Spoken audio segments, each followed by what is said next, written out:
কোন পাতার রস খেলে কি হয়? আমরা কিন্তু সকলে সুস্থ থাকতে চাই, কিন্তু আমরা ভিতরগতভাবে নিজেকে সুস্থ করি না। আমরা শুধু উপর দিয়ে ফিটফাট থাকি। মনে রাখবেন, এই গাছগাছালির ভিতরে কিন্তু আল্লাহ পাক রব্বুল আলামিন অনেক শেফা দিয়েছেন। এখন তো কেমিক্যাল যুক্ত অনেক ধরনের ওষুধ এসেছে, অনেক ধরনের মেডিসিন এসেছে। এগুলো খেলে কিন্তু আস্তে আস্তে অনেক বড় ধরনের সমস্যাও হয়ে যেতে পারে।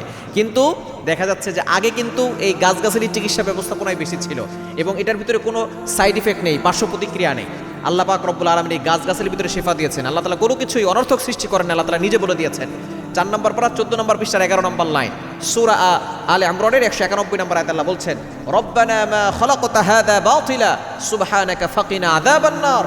আল্লাহ পাক রব্বুল আলামিন কোনো কিছুই অনর্থক সৃষ্টি করেন নাই। সুতরাং আপনি কোন পাতার রস খেলে কি উপকার পাবেন? 1 নম্বর হচ্ছে, যদি আপনি তুলসী পাতা খান, এটার রস যদি আপনি খেতে পারেন, দেখবেন আল্লাহ তাআলা আপনার ঠান্ডা কাশি এগুলো কমিয়ে দিবেন। তুলসী পাতার রসের ভিতরে অনেক উপকার আছে। এই তুলসী পাতার রস যদি আপনি খেতে পারেন, দেখবেন ঠান্ডা কাশি, এরপরে গলা ব্যথা এগুলো আপনার কমে যাবে। 2 নাম্বার হচ্ছে, যদি আপনি নিম পাতার রস খেতে পারেন, তাহলে আপনার রক্ত পরিষ্কার হবে। শুধু তাই নয়, আপনার চুলকানি কমে যাবে। বর্তমানে ম্যাক্সিমাম লোকের অ্যালার্জি আছে, চুলকানি আছে। আমরা উপর দিয়ে শুধু অনেকে মলম ব্যবহার করি।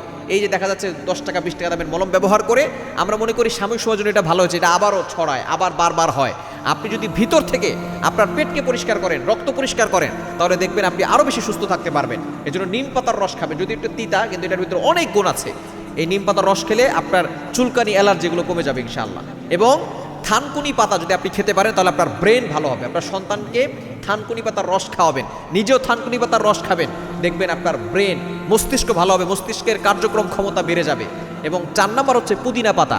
অনেকের গ্যাস্ট্রিকের সমস্যা আছে, যারা পুদিনা পাতার রস খাবে, আল্লাহ পাক রব্বুল আলামিন এই পুদিনা পাতার রসের উসিলায় তার গ্যাস্ট্রিক ভালো করে দিবেন। অনেকেরই গ্যাস্ট্রিকের প্রবলেম আছে, আর এই গ্যাস্ট্রিকের প্রবলেমের কারণে আস্তে আস্তে কিন্তু অনেক বড় ধরনের সমস্যা হয়, কোষ্ঠকাঠিন্য হয়, এবং আস্তে আস্তে দেখা যাচ্ছে যে পাকস্থলীতে সমস্যা হয়ে যায়।